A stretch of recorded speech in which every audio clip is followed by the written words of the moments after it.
Election engineering নিয়ে আপনি কোনো কথা বলবেন না, এবং আপনি আসলে ভোটের ফল হওয়ার পরে আপনি অভিনন্দন জানিয়েছেন। আপনি এই কথাগুলি আপনি আমি একই রকম, আমি ওই যে ইতিবাচক ধারা রাজনীতিটা আমরা আপনি দেখতে চাই। একই রকম কথা বলছেন, কিন্তু আমি একটা কথা আপনি অভয় দিলে জিজ্ঞেস করতেই চাই। অসুবিধা নেই। না, আমি জিজ্ঞেস করতেই চাই যে যদি কেউ ইঞ্জিনিয়ারিংটা করে থাকে, এরা কারা আসলে? এরা কি ডক্টর ইউনূস সাহেব? এরা কি ভিতরে থাকা আপনাদের লোক, বিএনপির লোক, সেনাবাহিনী? তারা কারা আসলে? মানে if there is an engineering. এখন ওরকম স্পেসিফিক্যালি বলতে হলে তো আমার সামনে সাবস্টেন্সিয়াল ডকুমেন্টস লাগবে। হুম হুম কিছু জিনিস আছে বলা যায় করা যায় না, হুম হুম কিছু জিনিস আছে করা যায় বলা যায় না, হুম কিছু জিনিস আছে বুঝি কিন্তু বলতে পারি না। ওকে এটা সমাজের কথা আমি বলতেছি, হুম আমার বিষয়টা ভিন্ন। হুম তো এই বিষয়টা পরিষ্কার হতে আস্তে আস্তে তো শুরু হয়ে গেছে না? হুম এই দুইটা রিপোর্টকেই যদি আপনি সামনে রাখেন, হুম হুম সেখানে আপনি কিছু আলামত পেয়ে যাবেন এখান হুম থেকে। এবং আমার ধারণা যে কিছুই গোপন থাকবে না। দেখেন, এই 2008 সালে যে ইঞ্জিনিয়ারিং হলো, হুম সেই ইঞ্জিনিয়ারিংয়ের পরে এরশাদ সাহেব হাটে হাড়ি ভেঙে দিলেন একেবারে সংসদের ভিতরে। হুম উনি বললেন যে মাননীয় সংসদ সদস্য কিন্তু ভুলে যাবেন না আমরা কিভাবে এই সংসদে এসেছি, হুম কার হাত ধরে এসেছি, সবকিছু জনগণের ভোট নয়। এটা উনি বলে দিলেন একদম খোলামেলা। হুম উনি মাঝে মাঝে এগুলো বলে দিতেন। একসময় বলছিলেন যে এখন আমরা এমন এক জনপদে বসবাস করছি, পরে থাকলে খুন আর বাইরে গেলে গুম। হুম এই শব্দটা কিন্তু উনি বলেছিলেন। হুম এবং সেই সরকারের অংশ, বিরোধী দল তবে- সরকারের অংশ, মানে সেই অবস্থায় তিনি বলেছিলেন। আমাদের ধারণা হুম যে ঠাকুর ঘরে কে রে আমি কলা খাই না, একদিন কি একজন বলে ফেলবে এবং আপনারা জেনে ফেলবেন। আহ, সত্য এইভাবেই প্রকাশ পেয়ে যাবে। আচ্ছা, আমি একটু অন্য প্রসঙ্গে, নির্বাচনের ঠিক আগের দিন, মানে এটা নির্বাচন যারা নিয়ে কথা বলছেন, আমি টেলিভিশনে দেখতেছিলাম, তাদের মধ্যে একজন বলছেন যে ঠিক আগের দিন ৭৪ লাখ টাকা নিয়ে জামাতের একজন জেলা আমিরের বিমানবন্দরে থাকা, মানে তার আটক হওয়া, সেটা আবার সামনে আসা, আম, এইটা আপনাদের ভোটের ক্ষেত্রে কিছু কিছু, মানে ঠিক আগের দিন এটা দেখেন, ক্ষতি, আমি বলি, এই ব্যাপারে, নির্বাচনে বৈধভাবে খরচ করার একটা সীমানা ছিল। এই ব্যাপারে সংগঠন তিনি শুধু একজন মানে দায়িত্বশীল নেতা নন, তিনি হ্যাঁ। এই সমাজের একজন নাগরিক। হুম হুম তিনি ব্যবসায়ী, হুম তার ব্যবসার টাকা হতে পারে। হুম এইভাবে বিমানে টাকা বহন করার মাঝে আভ্যন্তরীণভাবে কোনো ইলেকশন আগে মনে হয় একটু বাধা আছে। না, কোনো বাধা নাই। বাধা নাই না, মানে? কোনো ধরনের কোনো বাধা আচ্ছা নাই, কেউ বলে নাই। আচ্ছা কোনো ধরনের কোনো বাধা নাই। বাধা নাই বলেই বিমানবন্দর ইমিগ্রেশন যেটা কাস্টম যেটা ছেড়ে দিয়েছে তাকে ঢাকা থেকে, নইলে তো এখানেই আটকাতো। তো এখানে তো আটকায় নাই। এই সমস্ত জিনিস অতি উৎসাহী কিছু লোক বিভিন্ন সমাজের বিভিন্ন জায়গায় বসে থাকেন, তারা এগুলা পাঠান। আমরা ঠিক আছে ধরে নিলাম ৭৪ লাখ, কেন ৭৪ কোটি টাকা হুম আমরা কে কোথায় গিয়ে টাকা বিতরণ করেছি, হুম কারে দিয়েছি, সেটা একটা ডকুমেন্ট বের হয়ে আসুক। ৫৬,০০০ বর্গ মাইলের শুধু ঠাকুরগাঁই তো একমাত্র জায়গা না, হুম হুম। আরো তো ৬৩টা জেলা রয়ে গেছে। অনেকে বলেন যে, আমিও সেই সময় বাংলাদেশে ছিলাম, তো অনেকে বলতেছেন যে ব্যাংকে থেকে তো ১ লাখ টাকার বেশি তোলাই যেতেছিল না ওই সময়, বা এটিএম কার্ড থেকে তোলাও দিচ্ছিল না, আপনি মানে ব্যাংক থেকে সব টাকা মানুষ ব্যাংকে রাখে? তা আমিও তো আমার সব টাকা ব্যাংকে রাখি। makes sense। আমি ব্যাংকে সেফ মনে করবো কেন? যে দেশে ব্যাংক ডাকাতি হয়ে যায়, যে দেশের ব্যাংক ডাকাতি হয়ে দুনিয়ায় লন্ডারিং হয়, সেই দেশের ব্যাংকে আস্থা কোথায় জনগণের? এতগুলা ব্যাংক কেন আজকে মুখ তুবড়ে পড়ে থাকলো? এতগুলা ব্যাংকে কেন একসাথে আনতে হলো? এগুলার জবাব কে দিবে? আসলে যদি দেশের বিদ্যমান আইনে কোথাও কোনো নিষেধাজ্ঞা না থাকে, আর সেটা না যদি কেউ কিছু করে, সেটা নিঃসন্দেহে বাড়াবাড়ি। এটা আরেকটা ব্যাপার নিয়ে একটা কথা হচ্ছে যে নির্বাচনী প্রচারণা যখন তুঙ্গে, তখন আপনার এক্স অ্যাকাউন্ট, যেটা টুইটার বলি আমরা, সেটা হ্যাকের ঘটনা ঘটে। আপনি পরে নিজেও ওই অ্যাকাউন্টে যে বক্তব্য বলা হয়েছিল সেটাকে নিজেও আপনি, আপনার ভাষায় বলি যে আপনি জঘন্য বলছেন। তো যার বিরুদ্ধে হ্যাকের অভিযোগ আসছে, সে বঙ্গভবনের কর্মকর্তাকে গ্রেপ্তারও করা হয়েছিল। এইটা আপনারা, মানে আপনার জানার মতো এটা ফলো আপে আছে কিনা? কারণ উনার বক্তব্য হচ্ছে কেউ যদি কোনো এরকম একটা লিঙ্ক পাঠায়, এটা নিজের নামে পাঠাবে কিনা, এই ক্ষেত্রে নানা ধরনের কথা আছে। আপনি এটা ফলো আপে রাখছেন এটা কিনা? তো উনি ইনডিরেক্ট কথা বললেন, উনি ডিরেক্ট করতে পারলেন না কেন যে না বঙ্গভবন থেকে এটা হয়নি? হুম কেন বলতে পারলেন না? ওকে তিনি তো বলতে পারেননি। হুম তাহলে তো তিনি এডমিট করে নিয়েছেন, এবং এটা জঘন্য কাজ, এই ব্যাপারে তো কোনো সন্দেহ নাই। হুম কথাগুলোও ছিল জঘন্য, কাজটা এর চাইতে জঘন্য। কোথার থেকে হয়েছে? বাংলাদেশের সর্বোচ্চ আস্থার জায়গা, হুম সর্বোচ্চ গার্জিয়ানশিপের জায়গা থেকে। হুম আমি তো মনে করি এই একটা ঘটনায়, উন্নত দেশ হলে প্রেসিডেন্ট নিজে স্টেপ ডাউন করতেন, বলতেন যে আমার আঙ্গিনা, আমার ঘর আমি সেভ রাখতে পারি নাই, একজন নাগরিক, তার অধিকার আমি হরণ করেছি, আমি এই কারণে আমার ব্যর্থতার দায় নিয়ে আমি পদত্যাগ করলাম। ওকে এটাই মরালিটির দাবি। আপ, এখানে আমাকে আইন লড়াইয়ে যেতে হবে কেন? কিন্তু এটা কেমন জানি একটা যুক্তির কথা এরা বলে যে আমি কি আমার নিজের নামে করতাম কিনা, মানে আমি যদি এরকম একটা উনি বলুক, উনি তাইলে কে করেছে, ওখান থেকে কিভাবে আসছে উনি বলুক, এক্সপ্লেনেশন তো উনাকে দিতে হবে। ওকে, আপনার বেশ কয়েক মাস আগে আপনি কর্মরত নারীদের কর্মঘণ্টা বিষয়ে আপনার একটা বক্তব্য ছিল। নির্বাচনের কিছুদিন আগে আল জাজিরায় যে আপনি সাক্ষাৎকার দিলেন সেখানে আপনি একটা স্পষ্ট করেছেন যে জামায়াতের প্রধান হিসেবে নারীদের আসার কোনো সুযোগ নেই। আমরা এটাকে ধরে নিয়েছি যে আপনি এটা মিন করছেন যে দেশের প্রধান হিসাবে আসলে নারীদের আসার সুযোগটা সীমিত। এখন একটা প্রশ্ন, এই প্রশ্নটা আসলে দুইটা পার্ট। একটা প্রশ্ন হচ্ছে বেগম জিয়ার নেতৃত্বে জামায়াত আসলে ক্যাবিনেটে ছিলেন, ক্যাবিনেটে ছিল ভালো মতো।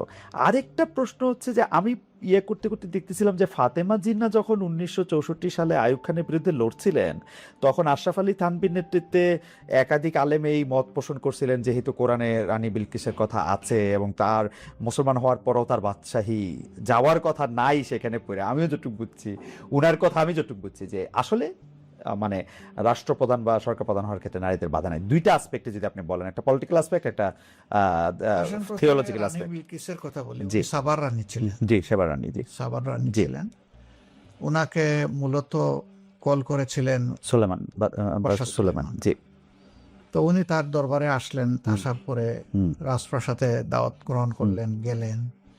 তারপরে তার মানে রানীগিরি ছিল ছিল না এটার কোরআনে নাই, এটার কোরআনে নাই, এই পর্যন্ত কিন্তু চ্যাপ্টারটা ক্লোজ। চ্যাপ্টারটা ক্লোজ, সূরা আমল। এবং এইটার কোনো অথেন্টিক হিস্ট্রিও নেই আমাদের সামনে, আমাদের কাছে নাই, পরবর্তী পর্যায়ে কি হয়েছে না রাইট হয়েছে। রাইট।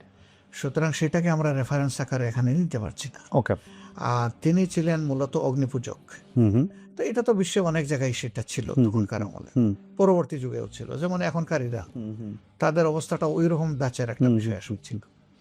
কিন্তু পরবর্তীতে তারা যখন তাদের অ্যানসেস্টর যারা ইসলাম কবুল করেছে তারা তখন ওইটা থেকে বের হয়ে এসেছে। তো সেটাকে আমি রেফারেন্স হিসেবে নিতে রাজি না। ওকে, ফেয়ার এনাফ। এখন আর রিজালু কাওয়ামুনা আলান নিসা, কেন আল্লাহ সেটার ব্যাখ্যা দিয়েছে যে নারী জাতির বেশ কিছু দায়িত্ব পুরুষকে পালন করতে হয়, কিন্তু পুরুষের কোনো দায়িত্ব নারীকে পালন করতে হয় না। ওকে। নারী যদি কোনো ব্যবসা করে, স্বামী পুরুষ লোককে এখানে কোনো হক দাবি করতে পারবে না। কিন্তু পুরুষের যে অ্যাসেট আছে সেখানে নারীর অংশ আল্লাহ তাআলা নির্ধারিত করে দিয়েছেন। কেন? যে তাদের এই দায়িত্বটা তোমাকে নিতে হবে। আমি কোন দৃষ্টি থেকে বলেছি? আমি বলেছি কোরআন যেটা বলেছে সেটা, আমার কোনো কথা না। এখন কোরআনের আইন তো মানব জাতির জন্য, শুধু মুসলমানদের জন্য না, এবং শুধু মানব জাতির জন্য, আল্লাহর অল ক্রিয়েশনের জন্য কোরআন। সারা সৃষ্টির মধ্যে সামঞ্জস্য এবং শৃঙ্খলা বিধানের এইটা হচ্ছে গাইডবুকটা হচ্ছে কোরআন। তো সেই কোরআন আল্লাহ তাআলার ভার্ডিক্ট, আমি তো আমার মত বলি নাই, আল্লাহ তাআলা যা বলেছেন আমি তাই বলেছি। ওকে। এখন আপনি বলতে পারেন যে তাইলে কি নারীরা ওই জায়গায় আসতে পারবে না? হ্যাঁ, দেখেন রিয়েলিটি দেখেন। আপনি আমেরিকায় আছেন না? আমেরিকা স্বাধীন হওয়ার কত বছর হয়েছে? মানে 200 সামথিং বছর। জি। একজন নারী প্রেসিডেন্ট হয়নি। কেন? সেখানে কি যোগ্য নারী নাই? কিন্তু আবার ইংল্যান্ডে হয়েছে, ইংল্যান্ডে হয়েছে, আরো অন্যান্য জায়গায় হয়েছে, কিন্তু এখন আমেরিকাতে হয় নাই। হ্যাঁ, এখনকার দুনিয়ার সবচেয়ে বড় শক্তিশালী দেশ যেটা, সেই দেশে নারীরা কি কোনোদিন কম্পিটিশনে আসেনি? আসছে, কিন্তু ফেল করছে কিন্তু দুইবার। তাদেরকে আমেরিকাবাসী সিলেক্ট করে নাই। রাইট। কেন করে নাই? এই জব তারা দিতে পারবে। তবে আমরা তাদেরকে একটা বিচক্ষণ বুদ্ধিমান জাতি হিসাবেই দেখতে পাই, ওকে, সাহসী হিসাবেও দেখতে। সেখানে দেখেন এটা হয়নি।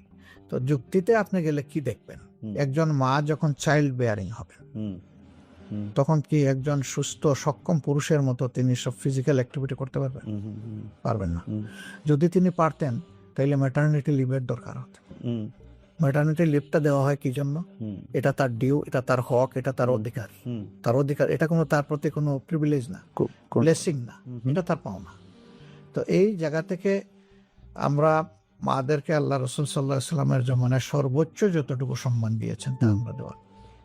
যেমন ধরেন যে আল্লাহ রাসূল যুদ্ধে মহিলাদেরকে নিয়ে গেছে, আল্লাহ রাসূল ক্রিটিক্যাল টাইমে মহিলাদের পরামর্শ নিয়েছেন। হুদাইবিয়ার সন্ধির সব পুরুষ সাহাবীরা সরে গেছে, মনের দুঃখে পৌঁছতে রাসূল করিম সাল্লাল্লাহু আলাইহি ওয়াসাল্লাম থেকে দূরে সরে গিয়ে কান্নাকাটি করতেছে।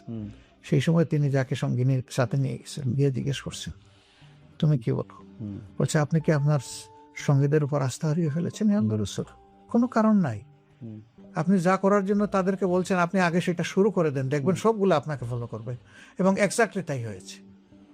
তো দেখেন কত ক্রিটিক্যাল টাইম ছিল। ও আপনি যদি আমাদের দর্শকদের জন্য একটু পরিষ্কার করতেন, উনি কি তার কোনো আত্মীয় ছিলেন নাকি? না না, আত্মীয় কেন, তার স্ত্রী। ও তার স্ত্রীর তার পরামর্শ স্ত্রী। রয়েছে, তার স্ত্রীর পরামর্শ, হ্যাঁ। আমি সেটা একটু বলছি মানে এবং আল্লাহ রসুল বদর যুদ্ধ ছাড়া যত যুদ্ধে অংশগ্রহণ করেছেন সব যুদ্ধে স্ত্রীদেরকে নিয়ে গেছেন সাথে। একজন তিনি লটারি করতেন, লটারিতে যার নাম আসতো তাকে তিনি নিয়ে যেতেন। আচ্ছা, অন্যান্য সাহাবীরা নিয়েছেন, এমন ওকে, বিধবা মহিলারাও আল্লাহ রসুলের অনুমতি নিয়ে যুদ্ধে অংশগ্রহণ করেছেন। ওকে। হুদাইবিয়ার সন্ধির সময় উনার সাথে কোন, সম্ভবত একটু দেখতে হবে, দেখো তো একটু, আচ্ছা আমাকে সাহায্য করবো। জি, তো ধরেন আচ্ছা, মানে উনি এরপরে ওহুদের যুদ্ধে দেখেন, ওহুদের, ওহুদের যুদ্ধের সময় সবচেয়ে ক্রিটিক্যাল টাইমে রসুলের প্রতিপক্ষ যারা ছিলেন তারা কিন্তু একদম কাছে, একদম হাত দিয়ে ছোঁয়ার জায়গায় চলে আসছে। সেই সময় পুরুষ নাই, একজন মহিলা, হযরত নুসাইবা রাদিয়াল্লাহু তাআলা, তিনি ঘুরে ঘুরে আল্লাহ রসুলকে প্রোটেকশন দিয়েছেন। এবং যুদ্ধের পরে দেখা গেল তার দেহে 70টা ভারী জখম, ও রক্ত অজর তারাই জ্বরছিল, তীর জুল ছিল তার শরীরের মধ্যে। আল্লাহ রসুল ভাঙ্গা দাঁত, দুইটা দাঁত তার ভেঙে যায় আঘাতে, সেই সময় নিজের দাঁত দিয়ে ওই কামড় দিয়ে বের করে দিয়েছে। তারপরে তার শুশ্রূষা নিজে করেছেন, আলহামদুলিল্লাহ পরে তিনি সুস্থ হয়ে উঠেছে। তো মহিলারা এত ঝুঁকিপূর্ণ কাজে যেখানে দায়িত্ব পালন করেছে, তাহলে সমাজের সব জায়গায় তারা পারবেন না কেন? তো আল্লাহ তাআলা সীমারেখা এটা আমাদের জন্য নির্ধারণ করে দিয়েছেন। পুরুষের জন্য কিছু সীমা আছে, মহিলাদের জন্য কিছু সীমা আছে। এটা মানলে কারো কোনো লস নাই, তবে হ্যাঁ এটা কারো উপর চাপাইয়া দেওয়ার কোনো জিনিস না। ওকে, ফেয়ার এনাফ। আমার মনে হয় আপনি যদি এখন পলিটিক্যাল আসপেক্টটা বলতেন, 2001 থেকে 2006 পর্যন্ত আপনারা জোট সঙ্গী, মানে বেগম খালেদা জিয়া সে সময় প্রধানমন্ত্রী ছিলেন, তখন তাকে আমরা নেতা হিসেবে মানলাম কেন? হ্যাঁ, এই প্রশ্ন আসবে স্বাভাবিক। আমরা একটা জোটে ছিলাম, এই জোট যখন ফর্ম হয় তখনও বেগম খালেদা জিয়া ছিলেন বিএনপির চেয়ারপারসন, সিগনেটরি ছিলেন বেগম খালেদা জিয়া, অধ্যাপক গুলাম আজম সাহেব, হুসেন মোহাম্মদ এরশাদ এবং শায়খুল হাদিস আল্লামা আজিজুল হক সাহেব। এই চারজন ছিলেন মানে প্রথমে সিগনেটরি। এটা দিয়ে একটা চার্টার তৈরি হয়, দলিল তৈরি হয়, এগ্রিমেন্ট। সেই এগ্রিমেন্টে ছিল যে আমরা আন্দোলন করবো একসাথে, নির্বাচন করবো একসাথে, বিজয় লাভ করলে সরকারও গঠন করবো একসাথে। তো সেই সরকারে আমরা মাত্র 2 জন লোককে মন্ত্রী হিসেবে পেয়েছিলাম। আমাদের তৎকালীন আমির জনাব মতিউর রহমান নিজামী, মৌলানা মতিউর রহমান নিজামী সাহেব এবং আলী হাসান হাসান মুজাহিদ সাহেব, আল্লাহ তাদের শহীদ হিসেবে কবুল করুন। তারা 2 জন সেখানে অংশগ্রহণ করেছিলেন। নিজামী সাহেব 2.5 বছর ছিলেন প্রথমে এগ্রিকালচারে, এরপরের অংশটা 3.25 বছর ছিলেন তিনি ইন্ডাস্ট্রিতে, মিনিস্ট্রি অফ ইন্ডাস্ট্রি। তো আর মুজাহিদ সাহেব অলতর ছিলেন সোশ্যাল ওয়েলফেয়ার। আমাদের এখানে করার কিছু ছিল না, আমরা পারতাম এই সরকারে অংশ না নিয়ে, কিন্তু আন্দোলন তো একসাথে করেছি। কেন আমরা আন্দোলন একসাথে করেছি? সবার জন্য একটা কমন প্রবলেম ছিল।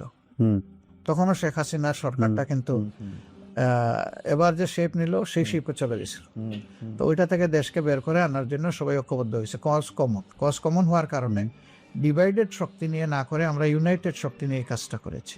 আর যেহেতু এগ্রিমেন্টে ছিল যে একসাথে আমরা সরকার গঠন করব, সেই কারণে আমরা পার্টিসিপেট করেছি। এটা আমাদের সিদ্ধান্ত না, এটা তো তাদের দলের সিদ্ধান্ত। আর অবভিয়াসলি সাধারণত যে দলের নেতৃত্বে সরকার গঠন হয়, অন্য কোনো ব্যতিক্রম না ঘটলে সেই দলের প্রধানই কিন্তু প্রধানমন্ত্রী অথবা চিফ এক্সিকিউটিভ হয়। এইটা মানার ক্ষেত্রে আপনাদের কি, মানে আমি থিওলজিক্যাল অ্যাসপেক্টটা জানতে চাচ্ছি, এটার জন্য কি আপনাদের কোনো ইজমা বা কিয়াস করার কোনো বিধান মানে অবশ্যই আছে। তখনকার নেতৃবৃন্দ নিশ্চয়ই তারা এগুলা বিবেচনায় নিয়েই করেছে। এই প্রসঙ্গে আর কি আমার শেষ প্রশ্ন, যে অনেকেই বলে থাকেন যে যেহেতু আপনারা জুলাই সনদে এবং সেই আন্ডারস্ট্যান্ডিং একজন অন্যতম সিগনেটরি, যতগুলি সংস্কার সেগুলি প্রত্যেকটা ক্ষেত্রে আপনারা খুবই ভোকাল ছিলেন, সেখানে 5% নারী প্রার্থী আপনাদের দেওয়ার কথা, সেটা আপনারা দেন নাই, এইটার কারণটা একটু সংক্ষেপে বলবেন? আমরা দিতে পারি নাই, কিন্তু দিব না এটা আমরা বলি নাই। We are getting prepared. দিতে আমরা তো মিসেস রহমানকে, মানে মিসেস শফিকুর রহমানকেও আমরা সংসদে দেখছি। এই 5% তো এখনকার, এটা পরবর্তী সংসদের জন্য। কারণ আমরা যে সংস্কারের চার্টার যেটা করেছি ওটা পরবর্তী না, আপনি যেহেতু একমত হইলেন, এটা আপনার জন্য একটা মোরাল অব্লিগেশন ছিল কিনা? মোরাল অব্লিগেশন ছিল কিনা যে আমি অস্বীকার করি না।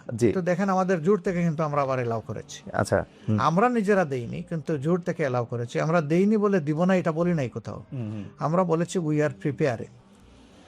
আমরা ইনশাল্লাহ দিব, আগামীতে পাবেন আপনারা। এই চার্টার যখন বাস্তবায়ন হবে, হ্যাঁ, তখন আপনারা আমাদেরকেই সবচেয়ে কাছে পাবেন। যেমন ধরেন বিভিন্ন দলের আরপিওতে আছে যে দলগুলো একটা নির্দিষ্ট সময় দেওয়া ছিল, এই সময়ের ভিতরে মিনিমাম 30% তারা উইমেন্স পার্টিসিপেশন এনশিওর করবে সব লেভেলে, নেতৃত্বের লেভেল থেকে শুরু করে। এটা শুধু জামাতে ইসলাম মানে অন্যদের কি আছে আমি জানি না, but we are damn satisfied যে এটা আমরা যা দরকার ছিল তার চেয়ে অনেক বেশি আমরা করেছি। জোটের প্রসঙ্গে বলি, অনেকে এটা বলেন যে ইসলামী শাসনতন্ত্র আন্দোলন সঙ্গে যদি আপনারা জোটবদ্ধ থাকতেন তাহলে হয়তো কিছু ভোট বেশি পাইতেন, হয়তো বিএনপি এরকম একটা ল্যান্ডস্লাইড নাও পাইতে পারতো।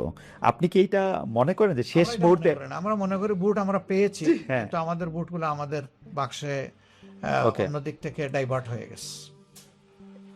এইটা বললে তো আবার আমার জানতে চাইতো যে কারা করলো এটা। আপনি এটা এই যে খারাপ আপনি এটা দিয়েছি। আপনি এটা প্রেডিক্ট করতে পারছিলেন কিনা যে ভোটের আগে যে এরকম কিছু একটা হইতে পারে? কেন, আমরা তো বলে এসেছি না যে এখন পর্যন্ত কোনো লেভেল প্লেইং ফিল্ড হয়নি। আমরা তো এই কথা বারবার বলেছি।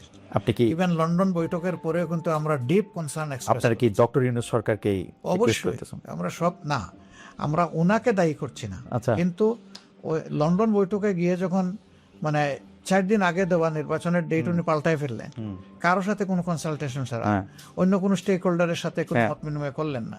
সেই দিনই আমরা বলেছি যে আসলে নির্বাচনের লেভেল প্লেইং ফিল্ড থাকে না, ফিল্ড একদিকে ঝুঁকাই দেওয়া। আমরা গেছে বলে নেই, আমরা বলছি ঝুঁকিয়ে দেওয়া হয়েছে। আমরা যখন উনার সঙ্গে তো আমার কথা হয় না, কিন্তু উনার উপদেষ্টাদের সঙ্গে যাদের সাথে কথা হয়েছিল তারা কিন্তু এটার আবার একটা আড়াল নিতে চেষ্টা করলেন। ডক্টর রহমানই তো বলছিলেন যে আমরা ফেব্রুয়ারিতে ইলেকশনটা করি, রোজার আগে করি। ডাউট আপনি দেশে ফিরে আসতেন, আপনি ওখানে বলতেন যে আপনার ওপিনিয়ন আমি নিলাম, দেশে ফিরে গিয়ে আমি আবার একটু তাদের সাথে কথা বলি। আমি একজন বলছি, কিন্তু আরো তো স্টেক হোল্ডার ছিল, এখানে প্রায় 40টা দল এই ডায়ালগে অংশগ্রহণ করেছে।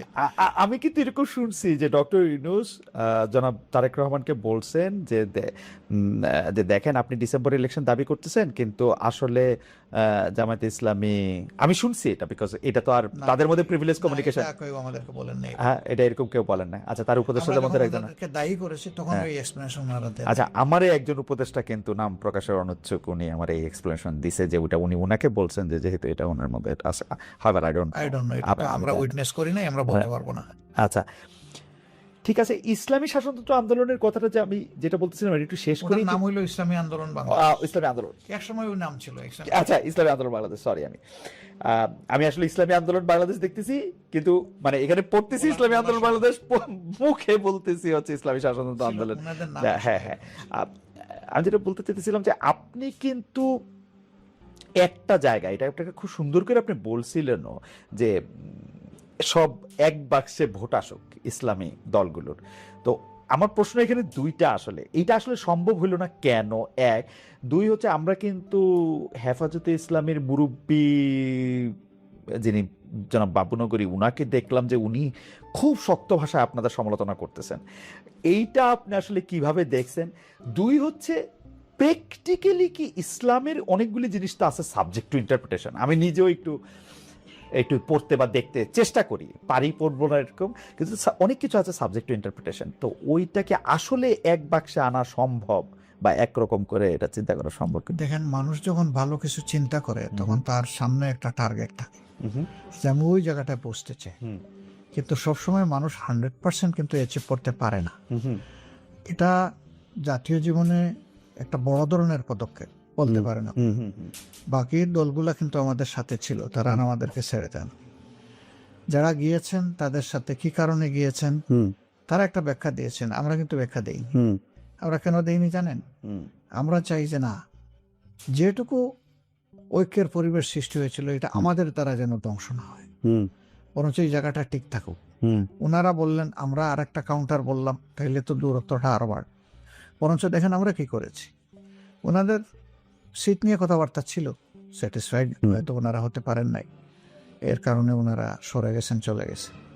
আর চলে যাওয়ার পরেও আমরা ফিল করেছি যেটুকু ঐক্য রয়ে গেল, এটা করার ক্ষেত্রে তাদের একটা অবদান ছিল। আমরা এর প্রতি সম্মান দেখানোর জন্য আমাদের একজন এপেক্স বডি মেম্বার বরিশাল 5 মানে মহানগরীতে, সেখানে উনি আমাদের ক্যান্ডিডেট ছিলেন, আমরা তাকে উইথড্র করে নিলাম। তাদেরকে রেসপেক্ট করেছে যে তারা 2টা সিটে পীর সাহেবের ইমিডিয়েট ছোট ভাই যে মুফতি ফয়জুল হক সাহেব, তিনি দাঁড়িয়েছেন, অন্তত একটা সিটে আমরা আমাদের ক্যান্ডিডেট উড্ড করে তাদেরকে সম্মানটা দেখা, আমরা কিন্তু ওইটুকু করেছি। তারা এরপরে ওনারা কি বলেছেন সেটা ওনাদেরকে, ওকে, আমরা কিন্তু এই বিতর্কে যাইনি। এবার আসেন বাবু নগরী সাহেব, উনি বলছে জামাত ইসলামের ভোট দেওয়া হারাম। আপনি শুনে আশ্চর্য হবেন, যখন জামাত ইসলাম গত উপদেষ্টা পরিষদ গঠন হয়, জি। আমরা ছাত্ররা আমাদেরকে জিজ্ঞেস করছে যে আপনারা কোনো তালিকা দিবেন? না, আমরা তালিকা দেব, তোমাদের পরে আমাদের আস্থা আছে, তোমরা যা ভালো মনে করো তাই করো, আমরা কোনো তালিকা দিইনি। আপনাদের তালিকার কেউ উপদেষ্টা ছিল না? আমরা কোনো তালিকা দিই নাই, Okay. আমাদের তালিকায় উপদেষ্টা হবে কেন? ওকে, কিন্তু একটা ব্যতিক্রম আছে। হুম, একটা সময় গিয়ে তারা বললো যে যেহেতু আপনারা এই দেশের সবচেয়ে বড় মানে ধর্মীয় রাজনৈতিক সংগঠন, ইসলামী সংগঠন, আমরা একজন আলেম নিতে চাই, সেই ব্যাপারে আপনারা একজন মানুষের নাম আমাদের আমাদের এফএক্স বোর্ডেতে আলোচনা করে বাবু নগরী সাহেব এর আগেও আমাদের বিরুদ্ধে বক্তব্য দিয়েছে, তো আমরা তার নামটা দিয়েছি। ওয়াও, আমরা তার নাম দেওয়ার পরে এটা কি আপনার একটা স্ট্র্যাটেজি যে আপনি শত্রুকে কাছে রাখতে চাইছেন, এরকম কিছু? আমরা দিয়েছি যে হেফাজতে ইসলাম একটা ব্রোডার আমব্রেলা, আচ্ছা, এবং তিনি এই দেশের একজন প্রবীণতম, হ্যাঁ, উনি 90 এর বেশি বয়স। হ্যাঁ, ওনার প্রতি সেই সম্মানবোধটা রেখে আমরা ওনার নাম বলেছিলাম। তারা সাথে সাথে চেক করে বলছে যে ওনার যে বয়স এবং ফিজিক্যাল কন্ডিশন, তিনি এই প্রেশার নিতে পারবেন না, আপনারা অল্টারনেটিভ কাউকে বলুন। আমরা বলছি যে প্রথম নামের সুপারিশ তোমরা নেও না, এখন তোমরাই চলতে ও, এরপরে আপনারা এটা কন্টিনিউ করেন। তোমাদের মতো করে করো। তারা একটু চিন্তা টিন্তা করেছে, আমাদের সাথে পরামর্শ করেছে, আমরা বলছি ওকে ওয়েল, তোমরা আগাইতে পারো, অসুবিধা নেই। কিন্তু আমরা যদি আসলে এই সমস্ত বিতর্কে জড়ায় যাই আর সেই সমস্ত আলিমুল আমাদের কথার জবাব দিতে যাই, এটা আমাদের নিজেদেরই খারাপ লাগে। আমরা এই পলিসি আমাদের নাই। ওকে, যদি এখন আমি ওই থিওলজিক্যাল বা ধর্মতত্ত্বের কথাটাতে আসি, এটা কি আসলে প্র্যাকটিক্যালি পসিবল যে ধরেন মানে আমি যদি চরমনের পীর সাহেবদের কথা বলি, আমি যদি এখানে আনাতুল আব্বাসী সাহেবদের কথা বলি, আমি যদি আট রশিদ পীর সাহেবের কথা বলি, বা মাওলানা রাজ্জাক বিন ইউসুফের কথা বলি, জামাত ইসলামের কথা বলি, ইসলামী দলগুলো সবাই মিলে, মানে আমি বলি এইটা কি আসলে মানে সম্ভব কিনা? সবাইকে একই আমরেলার, হ্যাঁ হ্যাঁ হ্যাঁ হ্যাঁ, এটা যদি আপনি গ্রসলি যান তাহলে এখানে বিভিন্ন স্কুল অফ থটস আছে, আপনি পারবেন না, এটা বাস্তবতা না। কিন্তু তারপরেও সমাজে ভিজিবল যারা অ্যাক্টিভিস্ট, তাদেরকে যদি আপনি চিন্তায় রাখেন, তাহলে জাতির কমন ইন্টারেস্ট আপনি চেষ্টা করে যাবেন।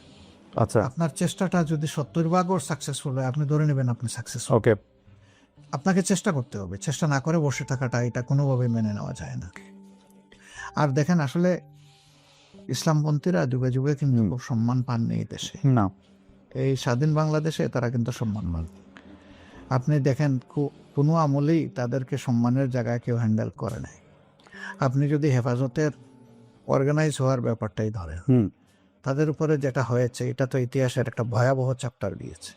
আমি তো নিজে দেখেছি হেফাজতে ইসলামের প্রবীণ আলেম, বিদগ্ধ আলেম, বড় মাপের আলেম পায়ে জিনজের হাতে, আমার নেই কিন্তু তাদের আছে। কিন্তু আপনার কাছে এটা কেমন মনে হয় যে শফি সাহেব বেঁচে থাকে, মাওলানা শফি সাহেব বেঁচে থাকে, যিনি সবার মুরব্বী আসলে 3 জায়গার, উনি বেঁচে থাকতে যে শেখ হাসিনাকে কমই জননী?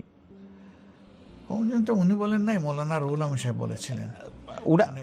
এখন ওনার সভাপতিত্বে হয়েছিল। হ্যাঁ হ্যাঁ হ্যাঁ হ্যাঁ, মানে হ্যাঁ হ্যাঁ হ্যাঁ, কিন্তু তারপরে যে হাটহাজারীকে বাড়তি, তারা কেন বলেছেন, এবং হাটহাজারীকে বাড়তি মানে মানে কিছু জিনিস, যেমন আমি শুনছি কিছু খাস জমি, কিছু মানে মাদ্রাসার ইয়ার জন্য আর কি, বা একাডেমির সুবিধার জন্য, বাট মানে এটার আপনি কিভাবে ব্যাখ্যা করছেন? দেখেন, আপনি যেভাবে শুনেছেন জি। কিছু আমিও শুনেছি, কিন্তু এই বিষয়গুলোর কোনো অথেন্টিক ডকুমেন্ট যেহেতু আমার কাছে নাই, এই ব্যাপারে আমি কথা বলা সমীচীন মনে করি না। আচ্ছা ঠিক আছে, তাহলে আমরা জোটের অন্য একটা প্রসঙ্গে আসি, সেটা হচ্ছে এনসিপি। আমরা দেখতে পাচ্ছিলাম যে আপনি এটা সবসময় কনসিস্টেন্টলি আপনি বলে আসছেন, যে এটা আপনি খুব সুন্দর করে 2টা বাক্য বলেন, এই মুহূর্তে আবার মুখস্থ মনে পড়ছে, মানে নেতৃত্বে যুব সমাজ, অংশগ্রহণে সারা দেশ, মনে হয় ওরকম আর কি, জুলাই আন্দোলন সম্পর্কে। সেই নেতৃত্বে যুব সমাজের যারা অংশ, তারা কিন্তু একরকম আপনাদের কঠোর সমালোচকই ছিল। মানে আমি দেখতে পাইছি যে কেউ কেউ আপনাদের কঠোর সমালোচক ছিল। এখন তারা বিএনপি জোটে যাবে না জামায়াত জোটে যাবে নাকি কোনো জোটে যাবে না একক, এটা নিয়ে একটা দারুণ টানাপোড়েন ছিল। কেউ এরকম প্রেরিত করতেছিল, আপনি যেহেতু বলছেন নাহিদ নাকি আপনি বলছেন বা আপনার বলাটাকে অন্য কেউ কোট করতেছে যে নাহিদ হচ্ছে আমাদের ছেলে, নাহিদের কারণে কি আপনার কথা তারা শুনলো নাকি আপনি, মানে এখন তো এটা জোটটা হয়ে গেছে। আমার এটাতে দুইটা প্রশ্ন আছে এনসিপি নিয়ে। তো প্রথম প্রশ্ন হচ্ছে আপনি তাদের কনভিন্স কেমনে করলে, মানে তারা আপনার কাছে আসলে দেখেন কিছু দাবি কেন করলো? একটা ওয়ান্ডারফুল কাজ করেছে, হুম হুম যেটা আমরা করতে পারি নাই সেটা তারা করেছে। আমি তাদেরকে এনাফ ইন্টেলিজেন্ট মনে করি। হুম। তবে এটা বলতে পারেন আপনি যে তাদের বয়স, অভিজ্ঞতা, এগুলার লিমিটেশন থাকতে, এটা তো আমারও ছিল তাদের বয়সে।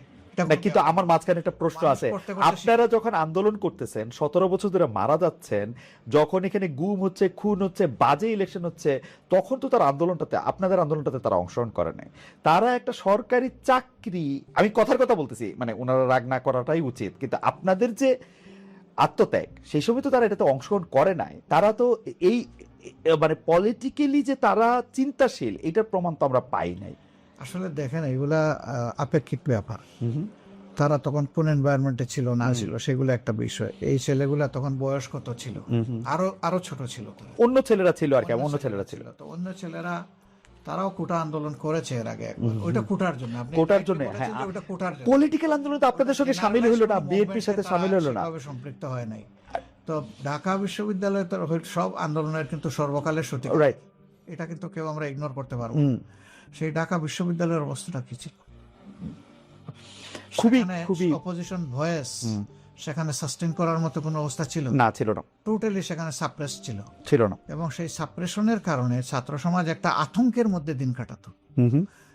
এই আন্দোলনগুলো যেহেতু ইস্যু ভিত্তিক এবং সব ছাত্রদের ইন্টারেস্ট এখানে জড়িত, এই কারণে 18 সালেও এটা একটা সাকসেসের মুখ দেখেছে এবং ফাইনালি এসে 24 সালে এটা দেখেছে। তো তারা করে না এই কথা বলা যাবে না, তারা ছিল বিভিন্নভাবে ছিল, কিন্তু তখনকার পরিবেশ পরিস্থিতি হয়তো তাদেরকে সেইভাবে এলাও করেনি। তো আমি বলছিলাম যে তারা তো ইন্টেলিজেন্ট এনাফ, আমার দ্বারা ইনফ্লুয়েন্স হবে কেন? তারা তাদের ভালো মন্দ বোঝার জন্য আমি মনে করি এনাফ, যথেষ্ট। তারা তাদের সব দিক বিবেচনা করে দেখেছে যে রাজনৈতিক এলি যদি সিলেক্ট করতে হয় তাইলে কাকে তারা বেটার মনে করে, তারা তো বেটার অপশনটাই চয়েস করবে। আর নাহিদের ব্যাপারে যেটা বলেছেন, এটা আমি আজকে শুনলাম, আমি এর আগে শুনি নাই যে সে আমাদের ছেলে। আমি কারো মুখে এটা শুনি নাই। সে কোনোদিনই আমাদের ছাত্র সংগঠনের সাথে জড়িত ছিল না, এটা আমি কনফার্ম। ওকে, তার অবস্থান ছিল আলাদা। কেউ একজন, আচ্ছা আমার ঠিক মনে পড়তেছে না, মানে কেউ একজন হয়তো অন্য আরেকজনকে কোট করে এরকম একটা কথা। নাহিদ তো একা সিদ্ধান্ত নেওয়ার মালিক না। আচ্ছা, নাহিদের সাথে তো ধরেন তার আরো অনেকেই আছে, সঙ্গীরা আছে, সবাই কিন্তু তারা খুবই ইন্টেলিজেন্ট। আচ্ছা, আমি জাস্ট এই প্রসঙ্গে আপনাকে মানে অল্প অল্প বিরোধিতার যে কথাটা বলছেন, আমাদের বিরোধিতা কে করে নাই? আপনি সহ সবাই করেছে। আমি না না মানে সবাই আর কি, সবাই করে, না না করছি, আমরা সবাই করছি, এটা ঠিক আছে, কেউ তো বাদ যায় না, এটা ঠিক আছে। আমরা কিন্তু দেখবেন যে বিরোধিতায় অত রিঅ্যাক্ট করি না, না না, আপনি কখনো, আমরা কিন্তু অ্যাবসর্ব করে নেই সবকিছু। না না, এটা অ্যাবসলিউটলি ঠিক। আচ্ছা, আর তারা যারা করেছে আমি মনে করি এটা এসেন্স অফ ডেমোক্রেসি। এটা জানার জন্য যে এটা নেগোসিয়েশনটার ক্ষেত্রে কি আপনি মনে করেন 30টা বেশি হয়ে গেছিল এনসিপির জন্য, নাকি ইটস ওকে, মানে আপনি কি এটা হাইন্ডসাইট, আপনি কি মনে করেন যে বা কম হয়ে গেছিল এরকম কোনো কিছু? আমরা আসলে বিষয়টাকে ফ্লেক্সিবলি দেখেছি সবার ক্ষেত্রে আছে। আপনি বলবেন তাইলে ফ্লেক্সিবলি দেখলে একটা দল চলে গেল, আমরা তাদের কাছে আমাদের এই ফ্লেক্সিবিলিটিটা হয়তো এনাফ মনে হয়নি, বাকিদের কাছে এনাফ মনে হয়েছে, বাস তারা এটাকে অ্যাকসেপ্ট করেছে। ওকে, এইটা আপনাকে দ্রুত এটা জিজ্ঞেস করতে চাই। অনেক আইনজীবী এরকম বলতেছেন যে আপনারা একটা সংবিধান রক্ষা করার শপথ নিয়েছেন, এরপরে আবার এই সংবিধানটা ভাঙচুর করে ফেলে দেওয়ার শপথ নিচ্ছেন, এইটা নাকি আপনাদের আগের শপথটাকে শেষ করে দিছে। এইটাকে আপনারা আইনজীবীদের সাথে কথা বলছেন বা আপনাদের উচ্চ ফোরামে কথা বলছেন কিনা, মানে ওই যে সংবিধান সংস্কার পরিষদের শপথ আরেকটা নেয়ার ফলে আপনাদের আগের শপথটা বাতিল হয়ে গেছে কিনা? আগের কোন শপথ? ওই যে সংসদ সদস্য হিসেবে শপথটা আর কি। না, এটা তো ওখানে চার্টারেই লেখা আছে যে দুইটা শপথ একসাথে হবে, একই ব্যক্তি নেবেন, একই দিনে হবে। হ্যাঁ হ্যাঁ, এটা তো ওইটার আলোকেই আমরা নিয়েছি, বরঞ্চ যারা নেন নাই তারা সিগনেটরি হিসাবে এটা মানলেন না, এখানে তাদের অব্লিগেশন কিন্তু তৈরি হয়ে গেল। আমরা তো চাইবো তারা তাদের অব্লিগেশনটা ফুলফিল করে। আমার শেষ প্রশ্ন সেটা হচ্ছে যে আপনি ক্যাবিনেট যেটা মন্ত্রিসভা হলো জনাব তারেক রহমানের নেতৃত্বে, সেটাকে আপনি কেমন দেখতেছেন? আপনি একটু মূল্যায়ন করবেন কিনা, আর দেশের সাধারণ মানুষের উদ্দেশ্যে আপনার কোনো কিছু যদি বলার থাকে? বৃক্ষ তোমার পরিচয় কি ফলে আমার পরিচয়? আমরা ফল দেখে কমেন্ট করবো, এখন কিছু বলবো না। আমরা ভালো কিছু আশা করব, আমরা তো বলেছি তারা ভালো করলে তাদের সঙ্গেই থাকবো, সমর্থন করব, সহযোগিতা করব। কিন্তু তারা যদি রাইট ট্র্যাক ছেড়ে দেন হুম। তাহলে বিরোধী দল হিসেবে আমাদের দায়িত্ব হবে হুম। এটা চেপে ধরা, বিরোধিতা করা, ওকে। এবং সেখানে আমরা তাই করব। আমাদের পজিশন কোরআনের দেওয়া মূলনীতি অনুযায়ী তাওয়ানু আলাল বিররি ওয়াত তাকওয়া ওয়ালা তাওয়ানু আলাল ইসমি ওয়াল উদওয়ান। ভালো কাজে সহযোগিতা, মন্দ কাজে অসহযোগিতা। ওকে।